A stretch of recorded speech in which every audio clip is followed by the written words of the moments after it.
Welcome to what I hope will be an opportunity for personal growth to all who join me today. My name is Jenna Castle, and in my life I've assumed several different titles and numerous roles. But today I simply wish to share with you some exciting ideas in order to help us all to grow. For when we open ourselves to growth at a personal level, we enhance our ability to more fully experience our lives. These ideas come from many rich sources. However, the main resources used to formulate this presentation, which I highly recommend, include an audio program entitled Freedom from Fear by Reverend Mary Boggs of the Living Enrichment Institute, a book entitled Feel the Fear and Do It Anyway by Susan Jeffers, Life is an Attitude by Elwood N. Chapman, and finally, Peace, Love, and Healing by Dr. Bernie S. Siegel. I'd like to begin by telling you a story. There once were 3 brick masons working together on a building. A little boy happened by and asked the first brick mason, "What are you doing?" Without even looking up, he responded, "I'm laying bricks." The little boy approached the second brick mason and asked him, "What are you doing?" The second brick mason looked kindly at the boy and said, "I'm building a wall." The little boy approached the third brick mason and asked the same question, "What are you doing?" The brick mason faced him squarely and replied with enthusiasm and obvious pride, "I am building a beautiful cathedral." Now, if this little boy approached you and asked you, "What are you doing?" how would you respond? Do you feel as though you simply lay bricks, or do you retain the original joy and enthusiasm of your life choices? Do you simply go through your routine in an unconscious manner, or do you always keep in the forefront of your mind a vision of your beautiful cathedral? Our minds are very powerful tools. How we experience our life's work, and indeed our lives, is to a great degree a function of what we tell ourselves. You see, the man laying bricks performs the very same task as the man who is building a beautiful cathedral. But his inner experience was quite different. We do have the power to affect our own perspective and therefore our internal experience of external events. We've all heard about positive self-talk, that what you tell yourself is very likely to become your reality. Well, if this is true, how do we turn our negative self-chatter into powerful "I can" messages? Well, one thing to understand is that the brain tries to find answers to the questions posed to it. So if you could ask yourself questions that will elicit a positive response, you have a head start on seeing the world in a positive way. For example, when you first wake up in the morning, do you ask yourself questions like this? What do I have to do today? What problems am I going to have to face? What's going to happen if I fail at the challenges facing me? Or try some of these questions instead. What am I excited about today? What challenges can I look forward to learning from today? What new opportunities can I create today? When facing a new challenge, or what some people call a problem, what kind of questions do you ask yourself? Do you ask, what could I lose if I try and fail? Or how about this? What could I lose if I don't try? What could I gain by trying, whether I succeed or not? Often, we're stuck in negativity or negative emotions, such as anger, depression, anxiety, to name a few. It's important to recognize that these negative emotions that we're experiencing are actually based in fear. Fear of failure, fear of being hurt, fear of being humiliated, fear of not having enough money, fear of being alone. I'm sure you could add to the list.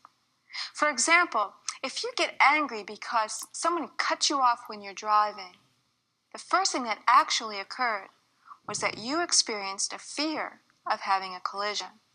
The anger was actually based in fear, as most negative emotions are.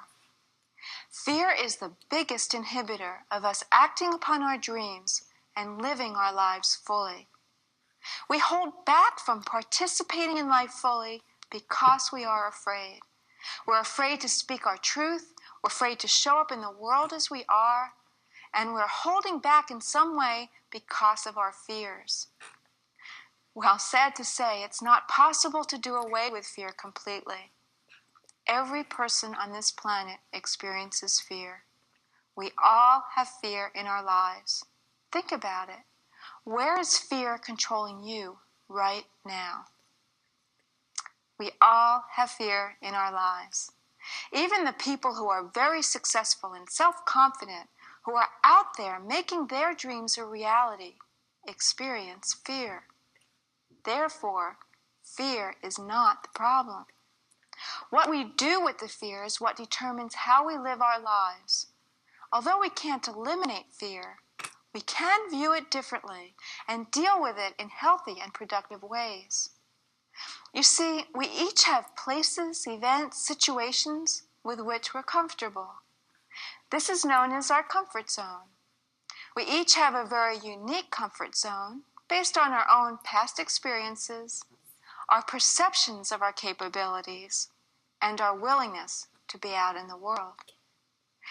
Some people are only comfortable in the confines of their own home. Others venture out into the world, into the workplace. And others still seem to make the whole world their home. Well, when a challenge is presented that is outside our personal comfort zone, fear appears. Sometimes our fear induces enough self-doubt that it actually prevents us from moving ahead. We allow the fear to immobilize us and to stop us from living fully or realizing our dreams. Well, what's the alternative? If we could shift our perspective and see fear instead as an ally that's telling us, proceed with caution, but proceed. A warning, if you will, that says clearly and boldly, growth opportunity ahead. So when you felt the fear, you would know that you're actually moving in the right direction, towards growth, towards expanding your comfort zone, towards living fully. If we face our fears squarely and imagine in the safety of our minds, which after all is where fear exists, how we might deal with the challenge, we can take steps towards experiencing the fear and moving forward. We can make progressive approximations towards expanding our comfort zone. You can begin by imagining the worst possible consequences. What if the worst happened? And imagine yourself handling it. Every experience we've had began in thought and was projected into the world of being. Thoughts with feeling become reality. We must create what we do in this world twice. Once in our minds, and then again out in the world to make it so. So facing the fear and imagining how would you handle that situation makes it easier to proceed with optimism. And as Oscar Wilde said, the basis of optimism is sheer terror. But how can we get past our fears? As Susan Jeffers says in her book of the same title, feel the fear and do it anyway. Each time we venture beyond the confines of our comfort zone, we discover new ways of being. We discover inner strength and abilities. We learn to expect bigger and better things from ourselves. Expectation is another very powerful determiner of events. I'd like to share a story with you about a young man who took the Scholastic Aptitude Test, the SAT, as part of the college entrance procedures. When he received his test scores back, he saw the number 98 on the paper. Well, he was quite distressed and concerned about his ability to succeed in college with an IQ as low as 98. But he did go to college. His first term, he received D's and F's. His second term was no better, and the dean called him in for a conference. The dean warned him that if his performance continued at this poor level, he would be asked to leave the school. "Well, what do you expect?" replied the young man. "I only have an IQ of 98. The dean took out the file and explained to the young man, "You don't have an IQ of 98. You scored in the 98th percentile. That means that your score was equal to or better than 98% of the students in all of North America." Well, the next term, that student pulled a 4.0 grade point average. The only thing that had changed were his expectations. Another example of how powerful expectations are in determining events was shown in a research project conducted in San Francisco. 3 teachers had been brought into the principal's office and told, "You 3 teachers are the best teachers in this whole school. We've decided to reward your performance by giving you each 30 of the best students." These teachers were asked, "Don't tell any of the students or the parents about this." At the end of the year, it was found that these students tested significantly higher than all of the students not only in the school, but in the entire district. The teachers were brought in again. They were informed that this had been an experiment and that the students had actually been selected at random. Well, the teachers were amazed, and they could explain the high scores only by the fact that they were, after all, the best teachers. Well, then the researchers informed them, "Actually, we put all the teachers' names in a hat, and yours were the 3 that were pulled."